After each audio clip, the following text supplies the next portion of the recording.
അല്പം മുമ്പ് മന്ത്രിസഭാ യോഗത്തിന് ശേഷം നടത്തിയ വളരെ ഔദ്യോഗിക സ്വഭാവമുള്ള വാർത്താ സമ്മേളനത്തിൽ അദ്ദേഹത്തിന് നേരെ ഉയർന്ന വളരെ പ്രധാനപ്പെട്ട വിമർശനത്തിനും ആക്ഷേപത്തിനും സംശയങ്ങൾക്കും അദ്ദേഹം കൊടുത്ത മറുപടി, അദ്ദേഹം തന്ന മറുപടിക്ക് ആ മിനിറ്റുകളുടെ പോലും ആയുസ് ഉണ്ടായിരുന്നില്ല എന്നുള്ളതാണ്. ആ പ്രതികളുമായിട്ടുള്ള അറിവിന് അദ്ദേഹം വെച്ച വളരെ സെലക്റ്റീവായ ഒരു കാലം ഉണ്ടായിരുന്നു. തൊട്ടടുത്ത കാലത്ത്, അല്ലെങ്കിൽ 1-2 വർഷം യൂത്ത് കോൺഗ്രസ് പ്രവർത്തകർ എന്ന നിലയിൽ മാത്രം, അതും പോലീസിൻ്റെ അടികൊണ്ടതിൽ നിന്നുണ്ടായ ഒരു സ്നേഹവായ്പിലൂടെ ഉണ്ടായൊരു അടുപ്പം MLA-മാർക്കും അവിടുത്തെ പ്രാദേശിക നേതാക്കൾക്കുമൊപ്പം ആണ് ഞാൻ ആ വീട്ടിൽ പോയത് എന്ന് പ്രത്യേകം പറയാൻ ശ്രമിക്കുന്നത്. മുഖ്യമന്ത്രിയൊക്കെ നമ്മൾ ആ വാർത്താ സമ്മേളനത്തിൽ കണ്ടു. പക്ഷേ കാര്യം അതൊന്നുമല്ല എന്നീ പ്രതികൾ തന്നെ ഇങ്ങനെ തലയിൽ ടോർച്ച് വെച്ച് കെട്ടി ലൈറ്റ് കത്തിക്കുന്ന ഒരു മോഷ്ടാവിൻ്റെ ഒരു സിനിമയുണ്ടല്ലോ, ഓർമ്മയുണ്ടല്ലോ, സപ്തമശ്രീ തസ്കരയാണെന്ന് തോന്നുന്നു, ചെമ്പൻ വിനോദാണ്.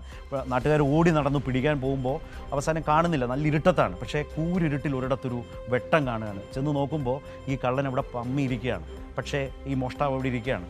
അയാൾ വേഗം പിടിക്കപ്പെട്ടു.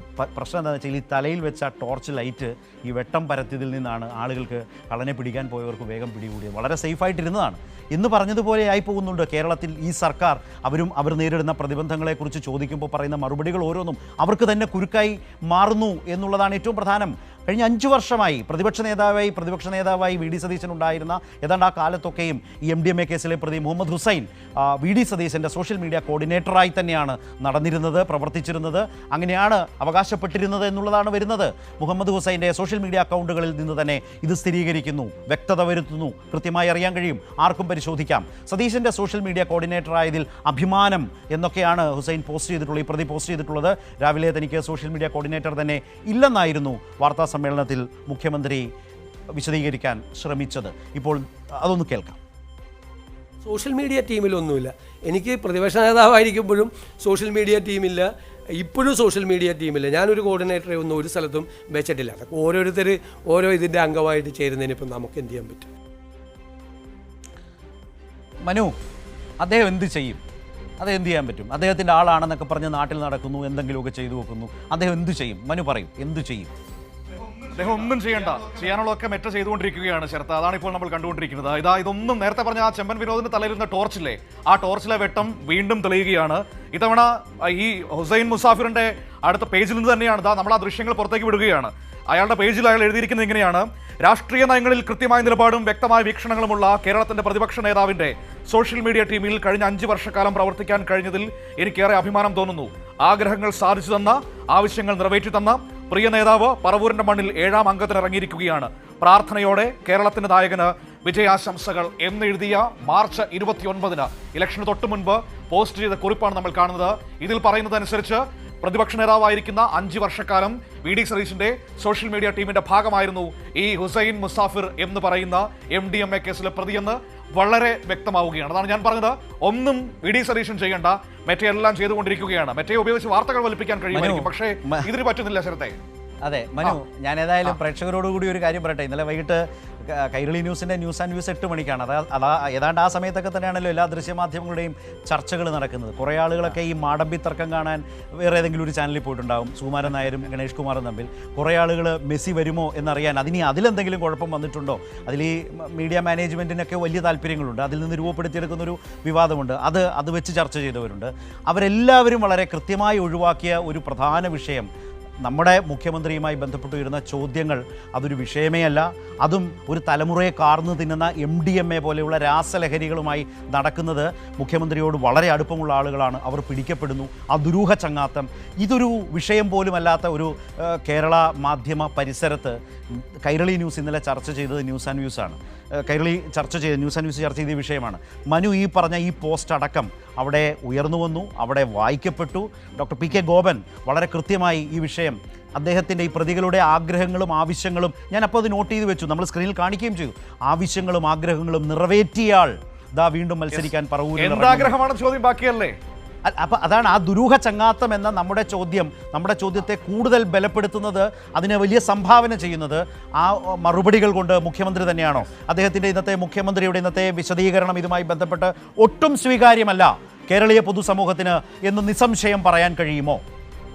തീർച്ചയായും എന്താ സംശയം? നിസ്സംശയം നമുക്ക് പറയാൻ കഴിയും, കേരളത്തിന്റെ പൊതുസമൂഹത്തിന് മുൻപിൽ കളവ് പറയുകയായിരുന്നു മുഖ്യമന്ത്രി. ആ വാദം ഒട്ടും സ്വീകാര്യമല്ല, അത് വസ്തുതയോട് നിരക്കുന്നതല്ല. അപ്പോൾ ശരത്ത് പറഞ്ഞതുപോലെ ഇന്നലെ തന്നെ ഈ ഫേസ്ബുക്ക് പോസ്റ്റുകൾ, ഇൻസ്റ്റാ പോസ്റ്റുകൾ സമൂഹ മാധ്യമങ്ങളിൽ പ്രചരിക്കുന്നുണ്ടായിരുന്നു. പക്ഷേ ഇത് ഇന്ന് കൂടുതൽ പ്രസക്തമാകുന്നത് എവിടെയാണെന്ന് അറിയാമോ?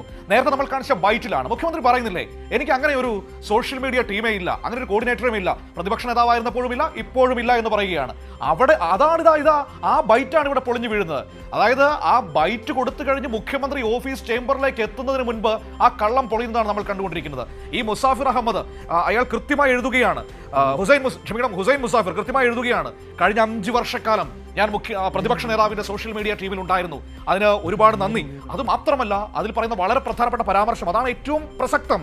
ആഗ്രഹങ്ങൾ സാധിച്ചു തന്ന, ആവശ്യങ്ങൾ നിറവേറ്റി തന്ന പ്രിയ നേതാവ് പറവൂരിന്റെ മണ്ണിൽ 7ാം അംഗത്തിനങ്ങുന്നതാണ്. അപ്പോൾ എന്താഗ്രഹമാണ് സാധിച്ചു കൊടുത്തത്, എന്താവശ്യമാണ് നിറവേറ്റി കൊടുത്തത്, ഇതൊന്നും നമുക്ക് അറിഞ്ഞുകൂടാ. അപ്പോൾ ഇതൊക്കെ പ്രസക്തമാവുകയാണെന്നേ. അതുകൊണ്ടാണ് പറയുന്നത്, മുഖ്യമന്ത്രി നേരത്തെ പറഞ്ഞ ഒരു വാദവും സ്വീകാര്യമല്ല, അത് നിലനിൽക്കുന്നതല്ല. സാധാരണഗതിയിൽ പ്രതിസന്ധിയിൽ നിന്ന് രക്ഷിക്കുന്നയാളാണ് അർജന്റീന ടീമിന് മെസ്സി. പക്ഷേ ഇവിടെ കേരളത്തിന്റെ മുഖ്യമന്ത്രിയെ പ്രതിസന്ധിയിൽ നിന്ന് മെസ്സി രക്ഷിക്കില്ല. ശരത്തെ, മെസ്സിയെ ഇറക്കി കളിക്കാനുള്ള നീക്കം നടക്കില്ല. അതിനപ്പുറം ഗൗരവതരമായ സാഹചര്യത്തിലേക്ക് ഈ വിഷയം പോവുകയാണ്.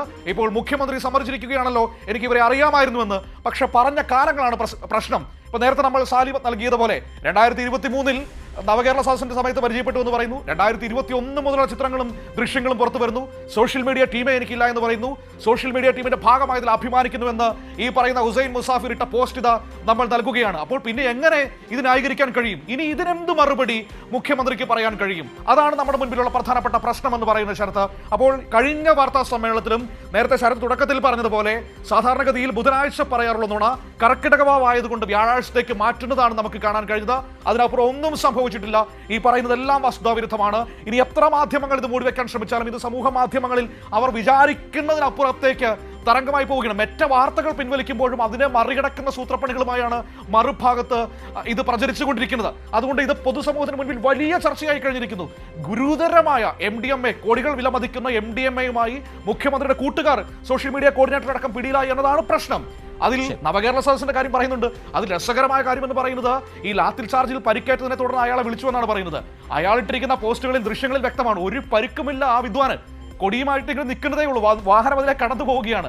അപ്പോൾ പിന്നെ എന്തിനു വിളിച്ചു? അങ്ങനെ ഉത്തരം കിട്ടാത്ത അനവധി ചോദ്യങ്ങൾ മുഖ്യമന്ത്രിയുടെ വാർത്താ സമ്മേളനത്തിന് ശേഷം നമ്മുടെ മുന്നിൽ നിൽക്കുകയാണ്. വ്യക്തമായ ഉത്തരം നൽകാൻ മുഖ്യമന്ത്രിക്ക് കഴിഞ്ഞില്ല. അതുകൊണ്ട് തന്നെ ഈ ചില അദ്ദേഹത്തിന്റെ മാധ്യമ സുഹൃത്തുക്കളും ഒക്കെ നടത്തണം മുതലാകില്ല ശരത്ത്. എത്ര മൂടി വെക്കാൻ ശ്രമിച്ചാലും ഇത് ചർച്ചയായി നിൽക്കുക തന്നെ ചെയ്യും, അത് ഉറപ്പാണ്, അതിലൊരു സംശയവും വേണ്ട. അതാണ് ഇപ്പോൾ നമ്മൾ ഈ കണ്ടുകൊണ്ടിരിക്കുന്നത്. ആ പോസ്റ്റുകൾ വളരെ വ്യക്തമായിട്ട് നമ്മൾ ആ പോസ്റ്റുകൾ സഹിതമാണ് കൊടുത്തിരിക്കുന്നത്. നമ്മളിത് ശൂന്യതയിൽ നിന്ന് എടുത്തു പറയുന്നതല്ല. ഈ മുസാഫിർ ഇയാൾ തന്നെ ഇട്ടിരിക്കുന്ന പോസ്റ്റുകളാണ് നമ്മൾ ഈ കണ്ടുകൊണ്ടിരിക്കുന്നത്. അതിൽ വളരെ വ്യക്തമായിട്ട് ഇതാ വായിക്കാം. രാഷ്ട്രീയ നയങ്ങളിൽ കൃത്യമായ നിലപാടും വ്യക്തമായ വീക്ഷണവുമുള്ള കേരളത്തിന്റെ പ്രതിപക്ഷ നേതാവിന്റെ സോഷ്യൽ മീഡിയ ടീമിൽ കഴിഞ്ഞ 5 വർഷക്കാലം പ്രവർത്തിക്കാൻ കഴിഞ്ഞതിൽ എനിക്കേറെ അഭിമാനം തോന്നുന്നു. ആഗ്രഹങ്ങൾ സാധിച്ചു തന്ന, ആവശ്യങ്ങൾ നിറവേറ്റി തന്ന പ്രിയ നേതാവ് പറവൂരിന്റെ മണ്ണിൽ 7ാം അംഗത്തിന് ഇറങ്ങിയിരിക്കുകയാണ്. ഭൂരിപക്ഷം 1/4 ലക്ഷം മറികടക്കുക എന്നൊക്കെയാണ് എഴുതിയിരിക്കുന്നത്. അപ്പോൾ ഇത് മാർച്ച് 29 നോക്കൂ, ഈ വർഷം മാർച്ച് 29, അതായത് ഇലക്ഷനിലേക്ക് നമ്മൾ കടക്കുന്നതിന് തൊട്ടു മുൻപ് ആ സമയത്തിട്ട പോസ്റ്റ് കൂടിയാണിത്. അതായത് പ്രതിപക്ഷ നേതാവ് എന്ന ആ പദവിയുടെ കാലാവധി തീരുകയാണല്ലോ വീണ്ടും മത്സരിക്കാൻ വേണ്ടി പോകുമ്പോൾ. ആ സമയത്താണ് സോഷ്യൽ മീഡിയ ടീമിന്റെ കാലാവധി അവസാനിക്കുകയാണ്.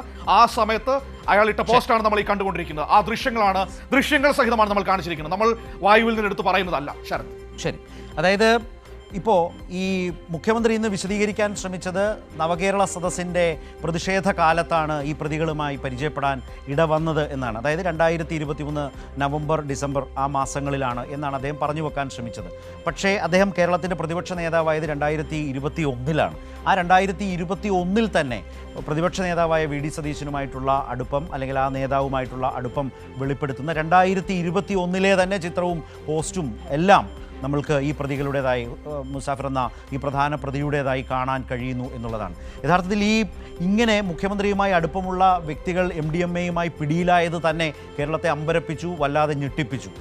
യഥാർത്ഥത്തിൽ അതുപോലെയോ അതിനും അപ്പുറമോ അദ്ദേഹത്തിൻ്റെ പ്രതികരണം, ഇതുമായി ബന്ധപ്പെട്ട പ്രതികരണം ആളുകളെ അതുപോലെ തന്നെ അമ്പരപ്പിക്കുകയും അതുപോലെ തന്നെ ഞെട്ടിപ്പിക്കുകയും ചെയ്തിരിക്കുന്നു എന്നുള്ളതാണ്. പറഞ്ഞത് പൂർണ്ണമായും വാസ്തവവിരുദ്ധമാണ്. ഈ പ്രതികളുമായി അദ്ദേഹം പറഞ്ഞതിനും അപ്പുറമുള്ളൊരു കാലം അദ്ദേഹത്തിന് പരിചയവും അടുപ്പവും ബന്ധവും ഉണ്ടായിരുന്നു. അദ്ദേഹം നിഷേധിക്കാൻ ശ്രമിച്ച അദ്ദേഹത്തിൻ്റെ ടീം VD സതീശൻ എന്ന സോഷ്യൽ മീഡിയ സംവിധാനത്തിൻ്റെ ഒരു കോർഡിനേറ്ററായി 5 വർഷക്കാലം പ്രവർത്തിച്ചു എന്ന് ആ പ്രതി തന്നെ വെളിപ്പെടുത്തുന്നു എന്നത് നിസ്സാര കാര്യമല്ല. മുഖ്യമന്ത്രി ഇന്ന് നടത്തിയ വിശദീകരണങ്ങളൊക്കെ വസ്തുതാവിരുദ്ധമാകുന്നു, പൊരുത്തക്കേടുകൾ നിറഞ്ഞതാണ് എന്ന് ഈ പ്രതിയുടെ മുൻകാല വിശദീകരണങ്ങൾ തെളിയിക്കുന്നു എന്നുള്ളതാണ് ഏറ്റവും ഗൗരവമായ സാഹചര്യം. അതിൻ്റെ വിശദാംശങ്ങളിലേക്കാണ് വളരെ സൂക്ഷ്മമായി കൈരളി ന്യൂസ് പോയതും പ്രേക്ഷകരിലേക്ക് ഈ കാര്യങ്ങൾ അറിയിച്ചതും എത്തിച്ചതും.